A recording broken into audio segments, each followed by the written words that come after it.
어느 날 새로 사온 과도로 사과를 잘랐습니다. 왼손에 사과를 받쳐들고 반쪽을 자르려고 칼에다 힘을 줬는데 이 칼이 세 칼이 있지 않습니까?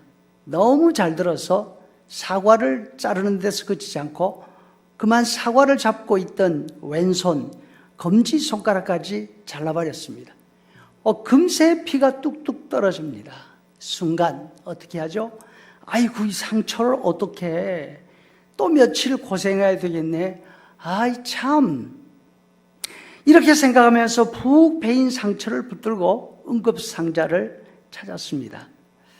상처는 좋은 것이 아닙니다. 내가 가진 상처든 남의 상처든 상처를 좋아하는 사람 별로 없습니다. 위험한 순간을 모면하면 천만다행이네 하면서 안도의 숨을 내쉬지 않습니까? 다 상처를 좋아하지 않기 때문에 그렇습니다.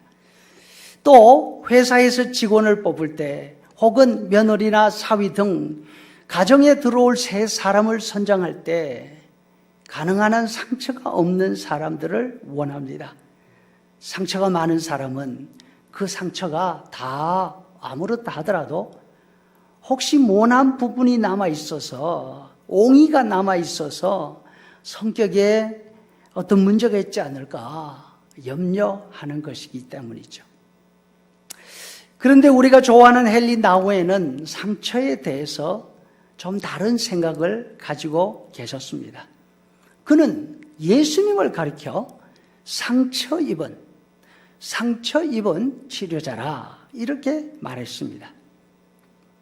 예수는 하느님의 상처 입은 치료자다. 그분의 상처를 통해서 우리가 고침을 받는다. 예수의 순환과 죽음이 우리에게 기쁨과 생명을 가져다 준다. 그분의 비천함이 우리의 영광을 불러오고 그분의 배척당함이 사랑의 공동체를 세운다. 예수의 뒤를 따르는 자인 우리도 우리 상처로 하여금 누군가를 치료하게 할 수 있는 것이다. 누구도 상처 입지 않고 살 수는 없다. 우리 모두 육신에든 정신에든 감정에든 영에든 상처 입은 사람들이다. 우리가 물어야 할 질문은 어떻게 우리 상처를 감출 수 있을까? 그래서 그 때문에 난감한 일을 당하지 않을 수 있을까? 이것이 아니다. 어떻게 우리 상처로 남들을 섬길 수 있을까? 이것이 우리의 질문이 되어야 한다. 자기 상처가 더 이상 감추어야 할 불구름이 아니고 치료의 근원으로 될 때 우리는 상처 입은 치료자, 원리드 힐러가 된다. 여러분, 위로할 수 있는 힘은 넉넉함에서 나오지 않습니다. 위로할 수 있는 힘은 상처에서 나옵니다. 오늘 본문에서 바울 사도는 너무나 놀라운 선언을 하고 있습니다. 자신은 하나님이 자신을 위로하는 사람으로 만드셨기 때문에 이 세상 어떤 종류의 고난이나 환난 가운데 있는 사람도 자기는 위로할 수 있다고 합니다. 4절 말씀을 보시죠. 하나님은 우리로 하여금 모든 환난 중에 있는 자들을 능히 위로하게 하시는 이시로다. 하나님은 도대체 바울 사도에게 어떤 능력을 주셨습니까? 얼마나 그에게 풍성함을 주셔서 어떤 종류의 고난 가운데 있는 사람이라도 가림없이 위로할 수 있게 해 주셨습니까? 얼마나 위대한 말솜씨가 있었으면 그렇게 할 수 있었을까요? 그런데 바울 사도는 스스로 고백하지 않습니까? 자신은 글에는 자신이 있지만 말에는 조라다고, 요즘 말로 한다면 말하는 데는 난 취미가 없는 사람이야, 이렇게 하는 거죠. 바울 사도는 다시 이야기합니다. 자신의 위로의 힘은 신비한 능력에서 나오는 것이 아니라고, 능숙한 말솜씨에서 나오는 것도 아니라고, 자신의 풍부한 지식에서 나오는 것도 아니라고, 자신에게 있는 위로의 힘은 자신이 받은 넘치는 고난에서 나온다고 하십니다. 바울 사도는 나우엔이 말하는 또 하나의 상처 입은 치유자인 것이지요. 세상에서 당하는 고난의 상처는 우리의 삶에 흔적을 남깁니다. 우리 인격의 옹이가 되어서 앞으로 살아가는 데 걸림돌이 되기도 합니다. 상처 입은 사자처럼 웅크리면서 상대가 내 상처 건드릴까 봐 날카롭게 반응합니다. 혹은 자신의 상처를 감춥니다.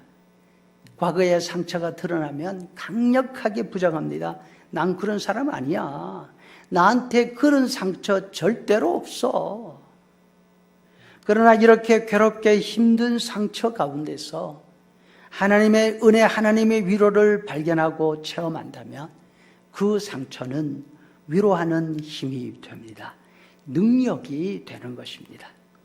온 세상이 그렇게 무서워하는 코로나 바이러스 병에서도 말입니다.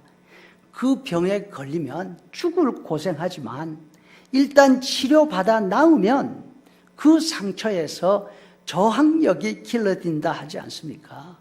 면역이 생기면 다시는 그 병에 걸리지 않게 되는 것입니다. 믿음의 환난 가운데 당하는 상처는 거친 옹이를 만들어내는 것이 아닙니다. 하나님의 위로를 통해서 치료자가 되는 것입니다. 환난에 대한 면역이 되어서 우리를 스스로 더 강하게 만들 뿐 아니라 다른 사람들까지 위로하고 그들의 상처를 치유하는 놀라운 능력을 갖추게 만들어 줍니다. 우리는 이 세상에 사는 동안 상처를 피할 수 없습니다. 고난도 마찬가지입니다.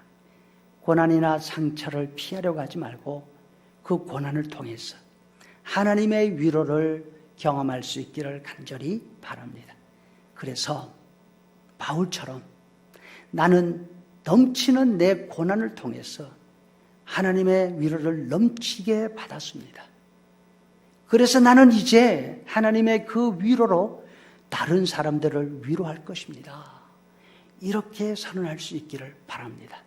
그래서 가장 가까이에 있는 사람들부터 시작해서 위로하고 격려하고 치료해주는 하나님의 위로자, 하나님의 치료자가 우리 모두 될 수 있기를 간절히 바랍니다.